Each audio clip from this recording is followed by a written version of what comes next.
up, boys? Welcome back to the React channel. Today we have why only 6% of Fortnite players play on controller. Now this video, I'm intrigued, so I think y'all will be intrigued because I kind of know why people don't play controller, but let's see what Breeze up has to cook. 70% of Fortnite players are on controller, but 94% of professional Fortnite players play keyboard and mouse, meaning only 6% play controller. In this video, I interview one of the world's best controller players, Reet, to take a deep dive into why it's nearly impossible to go pro on the sticks, and I do some analysis on how bad controller truly is, what are the main issues and strengths of it, and of course, should controller players actually just switch to keyboard and mouse? Yeah. So how bad is controller for competitive Fortnite? From 2019 until now, I looked at the top 100 Fortnite players based in EU on power ranking and analyzed which ones were controller players and took a bunch of stats. The highest placing controller player in the top 100 was in 2020, where there were 10 players in the top 100, and 3 of these were actually in the top 20. Unsurprisingly, this was also the year that had legacy aim assist and introduced the broken aim assist, bro. Y'all remember that? Linear and exponential settings. And unsurprisingly, once these settings were nerfed in 2020, the amount of successful controller players immediately dropped off. In 2021, there were only 4 controller players in the top 100, with the highest rated player being Nicko in 42nd. You can see this trend continues all the way up until 2024, where Teeny was ranked 5th overall in the year, and that's kind of unsurprising because he's been Europe's best controller player for the last 4 years, but he is a true outlier. What's more interesting here is that there are way more controller players playing Fortnite than keyboard and mouse players. By looking at tournament data on Assyrian, it's possible to see what systems players played the tournament on. I took the most casual of casual tournaments, the K-pop Demon Hunters Cup, casual as this has absolutely no requirements. It's a solo cup and it's a skin cup, so there's going to be a lot of casual players playing it.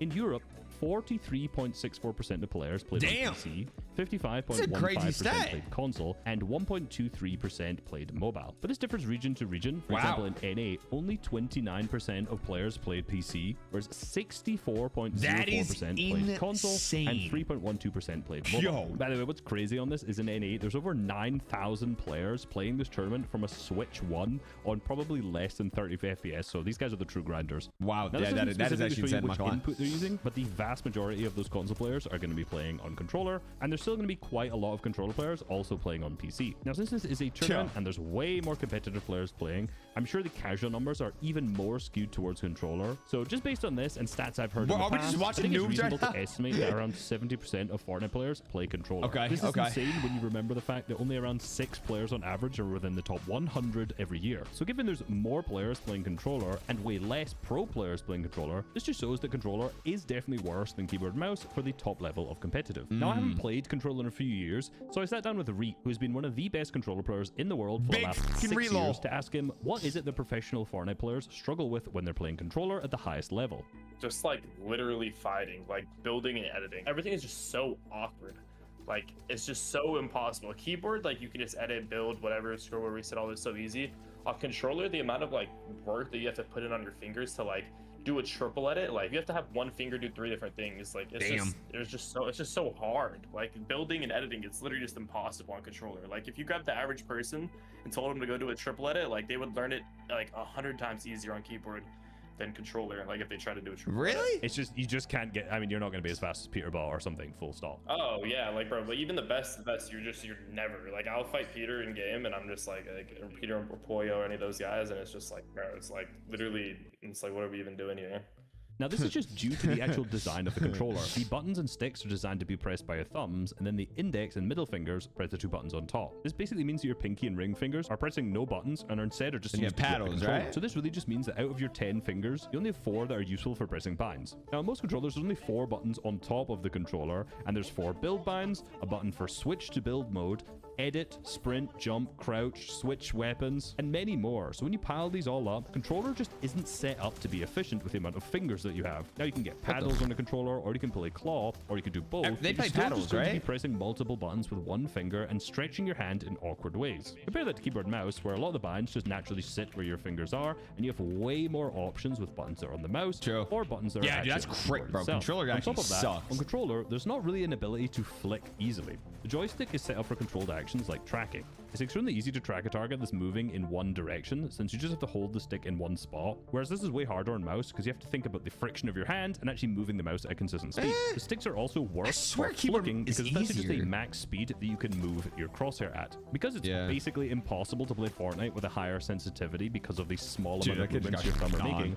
most pros already play on a relatively low sensitivity, so having a quick flick just isn't really that possible, because if you max out the stick to the full edge, you're just still not moving your crosshair that fast or accurately. This is a real issue after editing, because a lot of the times your crosshair is in a bad spot and you need to flick back to the other player. Ideally, you'd have your crosshair near the other player for good crosshair placement, but in reality, a lot of players end up with the crosshair nowhere near and they just flick back to the player to hit the shot. With the amount that you can move the mouse, this is relatively easy, but on controller, this is incredibly difficult. Like if you have a keyboard, just like get in your box, they just tap sprint around in a circle behind you. It's like it's literally just like, what are we even supposed to do? Like it's just impossible. You just flick and hope you get lucky. Like it's literally just like, it's just not possible. This is one of the most fundamental parts of box fighting in Fortnite, especially at a high level. If you compare any keyboard mouse player to controller player trying to do fighting this, keyboard and mouse clear so hard, dude. Nowhere comparable. But from all of my research, one of the biggest problems controller has is that it's just patch dependent. I can't do a video about controller and not talk about aim assist strength.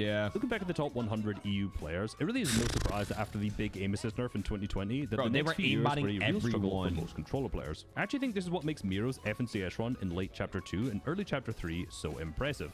In 2021 and 2022, there were 0 controller players ranked in the top 20 on EU. However, on NA, Miro won 5 FNCS Grand Finals during this time. Still to this day, there has never been a controller player to win an FNCS on EU, and the closest they've come is Wolfies in Chapter 2 Season 1 Squad, not a single where he placed controller second, player? and then again Wolfies in Chapter 2 Season 2's Solo Invitational, where he also placed second. But both of these were pre-aim assist nerfs, and he definitely used that to his advantage. On EU, the only Tier 1 controller player since these nerfs has been Teeny, who along with Chap in Chapter 5 placed second in FNCS twice.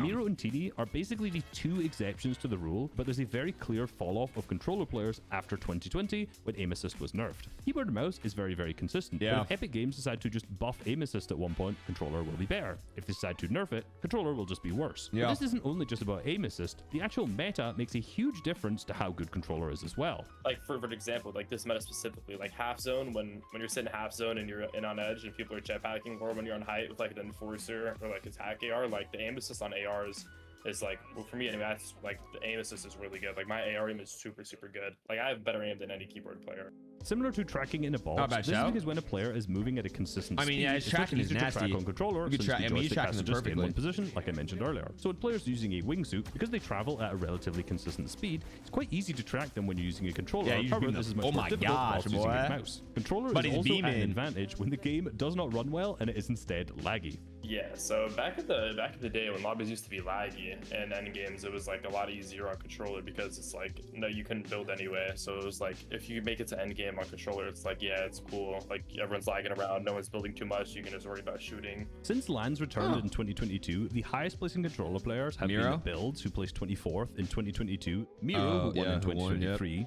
Teeny, who placed 6th in 2024, and then Reet, who placed 13th in 2025. Now let's take a close look at 2023, which was controller's most successful year, as it was won by Miro, which I already mentioned, and then Reet also placed 9th that year. The server performance this season was atrocious. Oh my gosh. The Global Championship was held in Chapter 4 Season 4. And this is by far the worst server performance of any international LAN, and maybe even any FNCS. I think I remember this. I remember this, bro. You just rubber band back. The lag did make this incredibly difficult as they just started through the sky. But a lot of the way that they recovered their matches when things weren't going well was just to jump in other players' boxes. And this is just much easier on controller, in particular when you're in laggy lobbies. Look at that, dude. I'm not trying to discredit Miro's win by any chance. Him and Cooper had a great mid-game strategy, and they played it very, very well. I have a full video covering this already, but I'm just highlighting that how for controller players, if there's a good meta and the game is a little bit laggier, or if aim assist is buffed or nerfed a little bit, controller all of a sudden becomes significantly better. Controller is basically meta dependent. With there being so many controller players playing Fortnite, wait, is this meta controller good? What is it that sets apart the best players like Teeny, No, probably not, because it's impulses, right? Everyone else. I think it's just like our brains. It's like the level of the way we understand the game. Like the reason why I was such a good fighter back then, it was never because like my mechanics, like yeah, my piece control is like good, whatever, all that stuff. But it's more just like fighting IQ. Like Teeny, you look at Teeny, why he's dominating. Like the kid's just a genius. Like every game he plays perfect, mid game's perfect, early games, like he has good aim.